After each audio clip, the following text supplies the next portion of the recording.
Baik, selamat pagi. Assalamualaikum warahmatullahi wabarakatuh.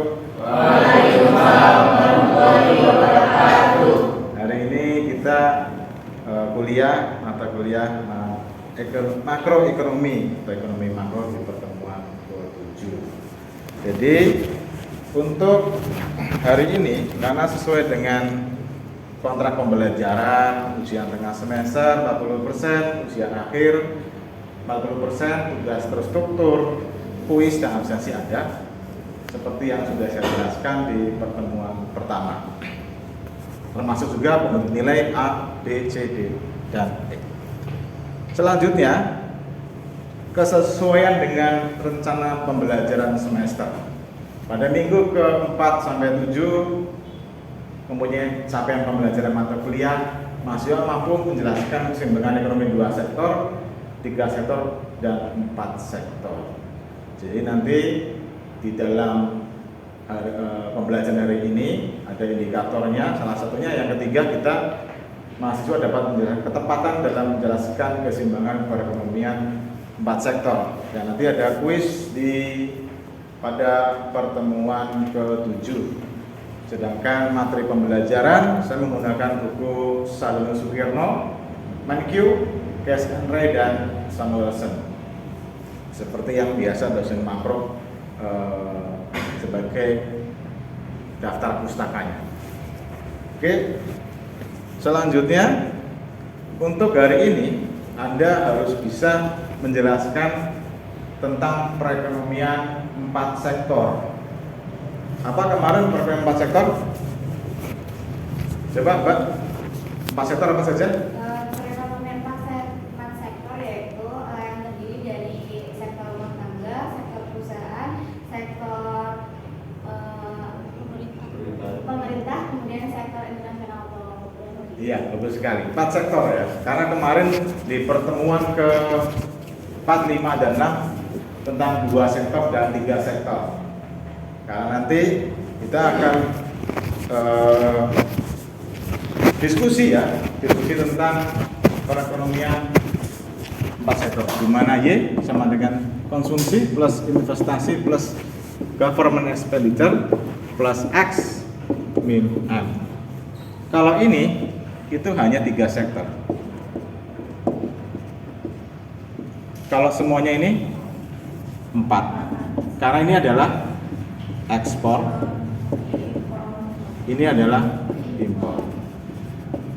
Jadi nanti kurvanya lebih panjang, karena Anda kalau belajar ekonomi makro harapannya Anda jadi Sri Mulyani, karena terkait masalah kebijakan negara gitu, negara.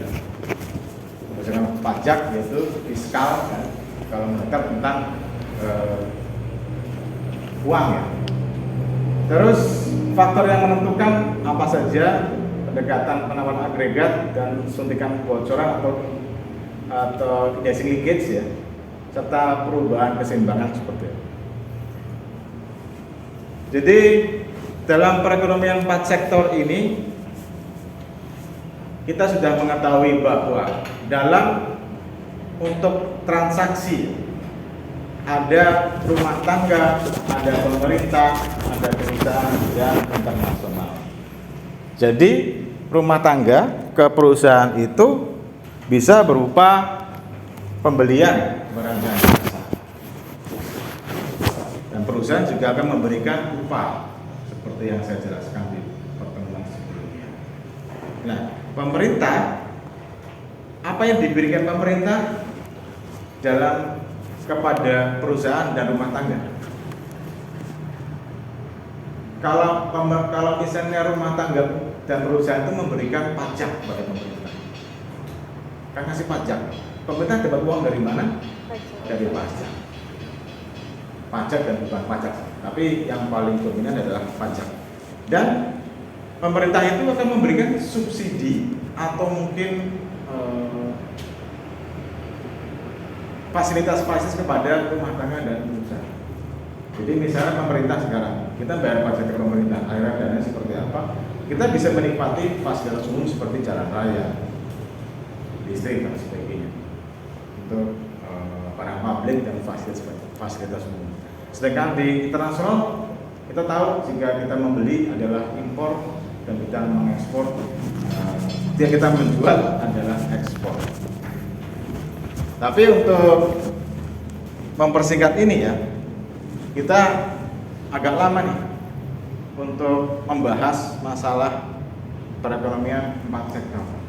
Berarti sebelum menanjak ke perkuliahan ini, kita akan melakukan kuis terlebih dahulu. Ini kuis dari Kahoot, versi gratisan lumayan. Yang penting bisa Anda apakah mengingat apa yang saya ajarkan sebelumnya, supaya lebih tertarik.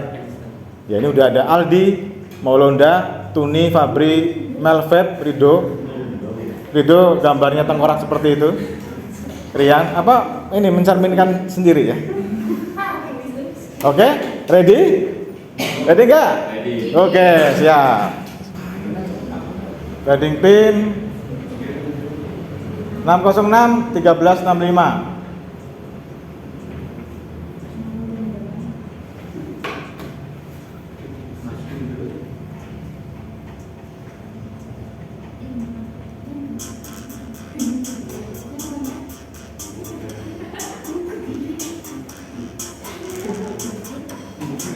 Ready? Bentar, Bu.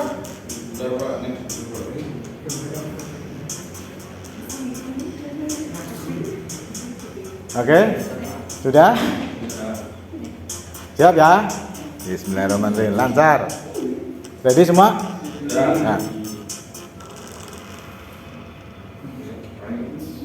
Kuis Makro 6 April 2023. Yang pertama, pertanyaannya adalah ekonomi makro adalah cabang ilmu ekonomi yang mempelajari ekonomi yang individual, agregat, parsial atau moneter.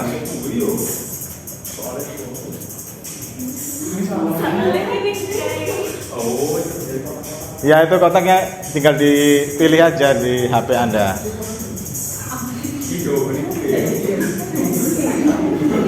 Ya, jawabannya adalah agregat.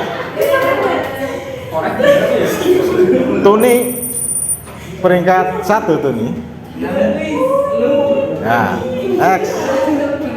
Lagi, lanjut. Siapa ekonomi yang menganggap pemerintah perlu ikut campur? Ekonom maksudnya. Ini gambarnya siapa? Adam Smith, Schumpeter, Malthus atau Keynes? Ada di PPT saya. Nah, jawab aja. Ada di PPT saya, semua ada di PPT saya. Mungkin ada Keynes. Berarti ST nomor 1. ST. Lanjut. Mengukur pertumbuhan ekonomi suatu negara dapat dilihat dari tingkat pengangguran terbuka, produk domestik bruto, indeks harga konsumen, atau pendapatan per kapita.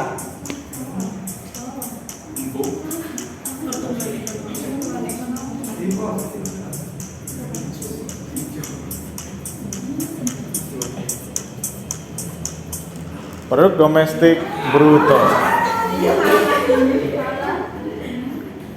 Yang menang siapa nih? ST masih di klasemen ST ya. Lanjut. Penduduk usia kerja dikurangi dengan penduduk bukan usia kerja adalah. Nah, itu ada soalnya.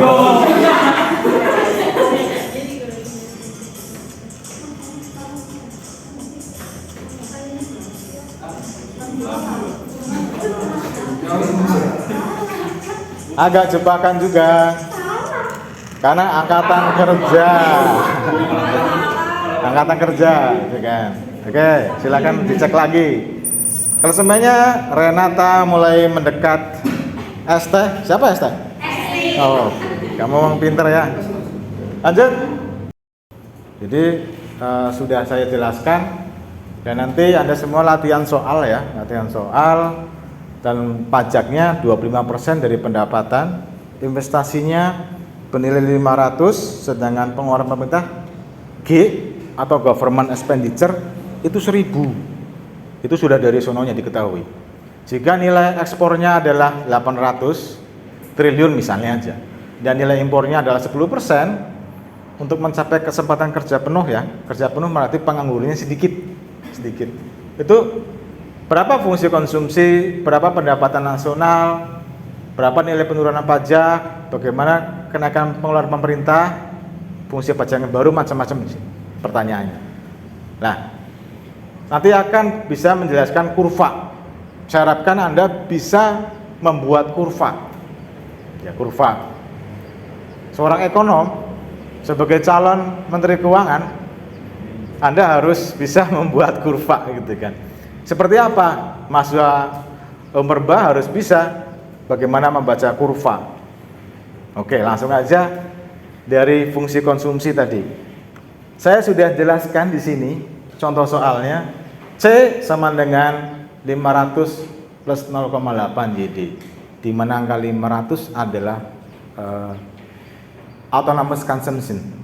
Autonomous consumption itu konsumsi yang terus berjalan walaupun pendapatnya ada 0. 0,8 adalah MPC, marginal propensity to consume, yang sudah saya jelaskan di pertemuan ketiga. Setelah dihitung-hitung bla bla bla bla bla, ini kan tinggal masuk nih 0,8 masuk 0,8 Y, 0,25 masuk dikalikan 0,8 ketemu 0,2. Jadi fungsi konsumsi adalah 500 plus 0,6 Y. Ya, ini sudah diketahui di soal. Ya. Terus berikutnya, kalau misalnya pendapatan nasional pada keseimbangan Y sama dengan C plus I plus G plus X min M. Ini adalah konsumsi, investasi, G government atau pemerintah, expenditure pengeluaran pemerintah, tambah ekspor dikurangi impor. Impor pasti dia minus, karena kita kan uangnya kita keluar. Ekspor dia plus, karena uangnya masuk, ada pemasukan. Kalau impor kita uangnya keluar, jadinya dikurangin. Ya, nanti kita akan diskusi, kita akan membuat kelompok-kelompok. Habis itu kita akan membuat solusi dari permasalahan ada di soal ini. Ini masuk kira-kira ya, Anda pasti sudah lulus SMA, berarti sudah tahu lah matematika, walaupun ya begini ya, agak pusing tapi nggak apa-apa, tetap semangat, apalagi di bulan puasa ini. Ini Y masuk, jadi Y sama dengan 5.600. Jadi untuk mencapai tingkat penggunaan tenaga kerja penuh, alias Anda sebagai mungkin kepala daerah, misalnya bupati ya, bagaimana caranya menekan tingkat pengangguran di Kabupaten Purbalingga. Saya meneliti tentang itu. Kemiskinan Purbalingga, pengangguran masih di angka 11%, walaupun sudah ada 50.000 tenaga kerja yang kerja di pabrik. Gitu. Adanya pabrik itu menekan tingkat pengangguran. Pabrik itu kan sekitar tahun 90-an. Investor dari Korea ke sini untuk bisa menekan tingkat pengangguran. Cuma mungkin setelah ada pabrik tetap saja tingkat penganggurannya tinggi. Ya, sudah saya jelaskan di pertemuan kemarin, pengangguran adalah orang yang sedang mencari pekerjaan. Nah, kalau untuk mencapai tingkat penggunaan tenaga kerja yang penuh alias penganggurannya lebih kecil, maka ada dua cara sebenarnya, nurunin pajak atau naikkan pengeluaran pemerintah. Di cara pertama itu ada menurunkan pajak. Ini rumusnya tinggal dimasukin saja, 500 0,8 JD-nya masuk ke sini, I plus G plus X min M. Lanjut, nanti kita kelompok saja, ya, kita diskusi kelompok biar lebih ngedong. Terus pada saat Y 6.000, maka jumlah pajaknya adalah 0,25 kali 6.000, 1.500. Jadi setelah ketemu pajaknya 1.500 dan untuk mencapai tenaga kerja penuh, maka jumlah pajaknya adalah 1.250, maka jumlah pengurangannya adalah 1.500 dikurangi dengan 1.250. Ini diketahui kalau ini hasil dari perhitungan yang ini, maka harus menurunin pajaknya sebesar 250. Itu bisa miliar, triliun dan sebagainya. Coba yang sini, yang B, yang enggak ketemunya 5.800. Oh, berarti dikali 2.900 dikali apa gimana? Y, ya yang Y plus C IGX itu ketemunya 5.800. Coba maju. Enggak apa-apa, salah enggak apa-apa. Ya kan? Yang B-nya dulu, yang A sudah itu ya. Di itu ya. Yang B-nya coba ngitungnya gimana? Coba. Sebelah sini kayaknya ready nih. Kerja kelompok dong. Ya.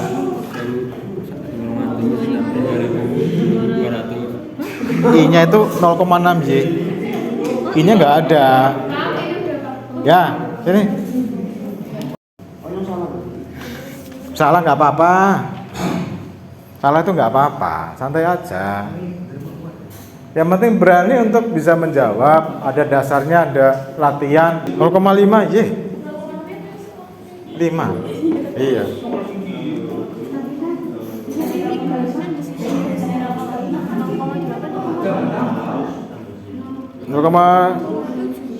0,5 ketemunya, Mbak. Karena tuh yang ini sama Y, ini ya kan? Terus enggak 0,2900 plus 0,5 Y. 0,5. Di sini Enggak kayak gini.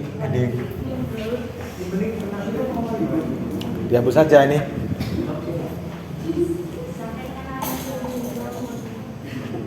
Ini bukan 200. 2900. 2900.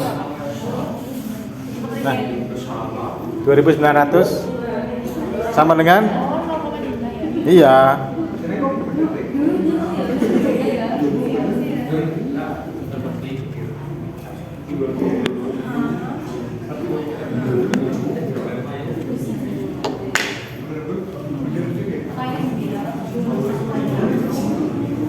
Ketemunya 5.800. Ya. Ya. Tuh. Ketemunya. Bentar, mohon maaf itu dapatnya 8 YD. Kalau itu 0,8 YD berarti min 1 harusnya yang bawah itu 0,7. Itu kan harusnya yang dari mana itu, Pak? kan 0,6. Nah, ini harusnya 0,6. Bukan berapa, Pak? 6.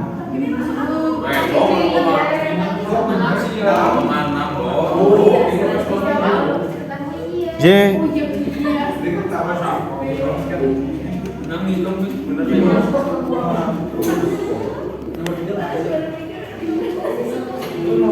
Ya karena tadi udah dihitung kan?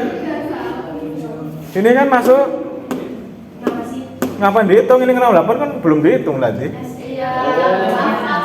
Ini masuk sini. Plus G-nya 600. I-nya 600, G-nya 1000. Ini kurang ini. Ya udah dikurangin sini.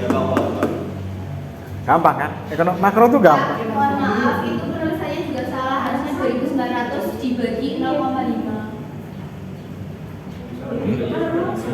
Oh itu langsung ya? Langsung. Iya. Ya benar. Oh iya Pak, itu yang di bawah di kayaknya. Ini masuk ke mana? ini loh. Ini kan 6.600 tambah ini tambah 5.800 kan? 6.000 masuknya nanti ke kiri 6.000. Iya, 6.000. Berarti 2007. Berarti kan 600 plus 0,8 Y min 0,8 TO plus 600 plus 1000 plus 700 min 0,1 Y. Iya. Jadinya 6.000 sama dengan 2.900.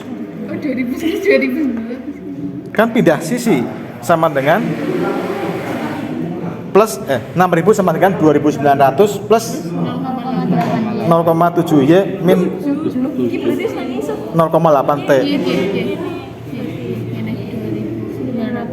Plus 0,7 Y Ya. 0,8. Ya, Y-nya masuk. Ya kalau 0,7 kali itu berapa ketemunya? 4.200 kan? Dia naik ketemu nih 4.200. 2.900 plus 4.200 Ya, plus min min 0,8 TO.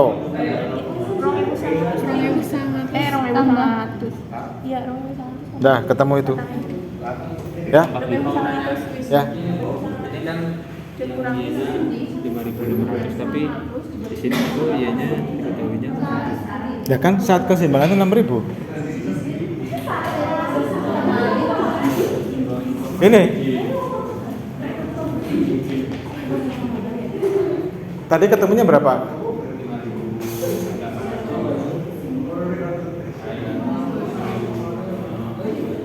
Ini?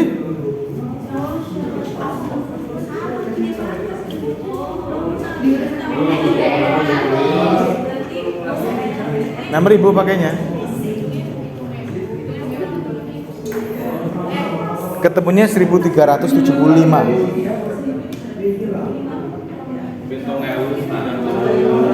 Tadi udah benar itu. Iya, salah 100. Bagi 0,8. 0,8 TO sama dengan 1.100. iya. Hitungnya 100 Ria. 1.100. Kurang berarti Berarti 7.500 min. 900. Iya pantes. Ini kan 7.000. Pira miki? 7.100 kurang 6.000. Oh iya. Gimana? Belum dikurangin 6.000. Ya. 1.100. Nah, coba yang sekarang yang C. Atau yang cara kedua? D coba. Cara kedua pengurangan pajak itu berapa?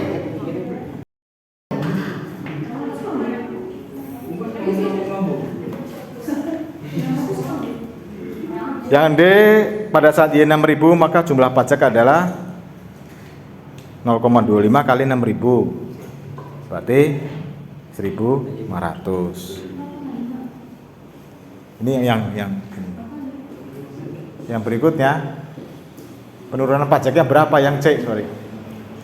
Ini belum selesai ini. Ini kan C.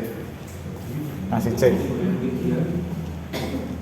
Ya, berarti 2.900 tambah ya 0,8. Yang D coba, yang kelompok sini D. Ini nggak pernah maju kok. Oh, nggak pernah maju kamu ya? Iya ini. Oh, kamu maju berarti ini. Coba yang D lebih gampang itu. Coba D mulai kamu. Y sama dengan C plus I plus G plus X min M.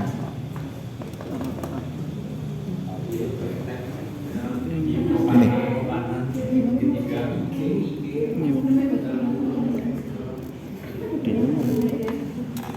Ini. Ya ini. Ini Depok. Jadi kan yang sebelumnya dia sama dengan C plus I plus G. Belum rampung mas. Berarti saat misalnya ditulis T sama dengan di sini T sama dengan 0,25 Y. Saat Y nya 6.000 dia sama dengan 6.000 aja. Maka pajaknya sama dengan T sama dengan T tax. 0,25 kali 6.000 berapa? 1.500. Nah, ini jangan 1.500 mas. 0,25 kali 6.000 biar nggak bingung. 6.000 sama dengan 1.400. Karena T0 135 berarti T sama dengan 1.400 dikurangi nih. Hasilnya 125. Nah, oke, sip. Berarti yang C harus spidolnya mas. Harus menaikkan 125.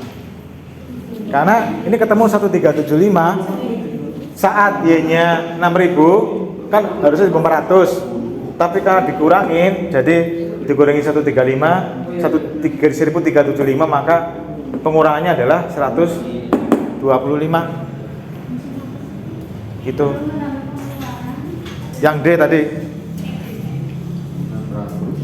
6.000 sama dengan 600 Semuanya 6 itu. Ini dulu nih yang dikasihan nih. Ditambah 600 plus 0,6 Y plus 600 plus G0 plus 700 min 0,1. Coba dihitung. G0 nya berapa? Ini ngikut dia tuh.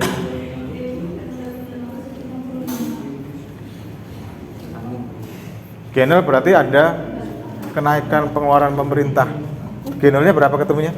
1.100. Ya, betul. Mas Rian coba refleksi. Refleksi adalah metode pembelajaran yang pengajar harus memberikan pertanyaan, apakah bagaimana tentang pemahaman Anda terhadap pembelajaran hari ini. Silakan. Hari ini kita belajar tentang perekonomian 4 sektor Ya. yang terdiri dari rumah tangga, perusahaan, pemerintah, dan luar negeri. Ya. Dan tadi kita juga belajar soal-soal yang ada di PowerPoint. Oke, terima kasih Mas Rian. Dan yang lain ada yang perlu ditanyakan? Ya, kita ketemu di ujian tengah semester. Terima kasih atas perhatian dan kerjasamanya semuanya. Semoga kita semua diberkahi di Ramadan ini.